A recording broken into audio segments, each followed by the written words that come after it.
Many of Chaplin's admirers regard The Kid as his most perfect and most personal film, yet it seems to have been born out of a state of acute emotional turmoil in his private life.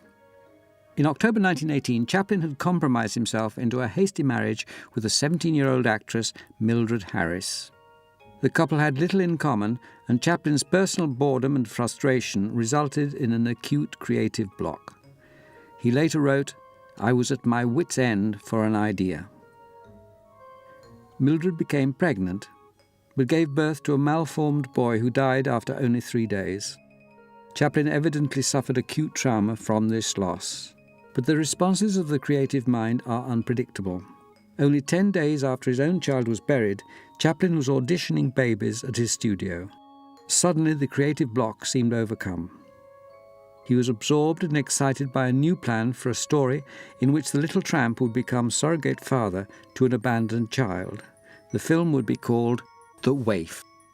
By chance, he visited a music hall where a virtuoso dancer was performing. At the close of his act, the dancer brought on his 4-year-old son, a beautiful, sparkling little boy called Jackie Coogan. Chaplin had found his co-star. Jackie was a born mimic and could perfectly imitate any action or expression Chaplin showed him. This made him the perfect collaborator. Chaplin was the supreme and sole creator of his films. His colleagues all agreed that if he could have done so, he would have played every part in every film himself. Failing this, he looked for actors and actresses who could and would faithfully and unquestioningly copy precisely what he showed them. In Jackie Coogan, he found his ideal actor. His inspiration seemed never to slacken during the shooting, which extended over most of 9 months. The only interruption was when Chaplin took a couple of weeks off to knock out a cheerfully uncomplicated comedy, A Day's Pleasure, to calm his distributors, who were desperate at the slow delivery of new pictures. Chaplin never seemed more dogged in his characteristic quest for perfection than in making The Kid. He patiently shot scenes again and again until he was fully satisfied. In the end, he'd filmed more than 50 times the length of film that appeared in the finished picture. Such a shooting ratio, it was precisely 53-1, was far higher than for any other film he ever made. The Kid is perhaps Chaplin's most potent marriage of comedy and high emotion. The story relates how an unmarried mother abandons a baby which is found and unwillingly adopted by the tramp. As the child matures to 5 or 6 years old, the two form a profitable business partnership. The boy goes round breaking windows, and his friend follows, earning an honest living by mending them again.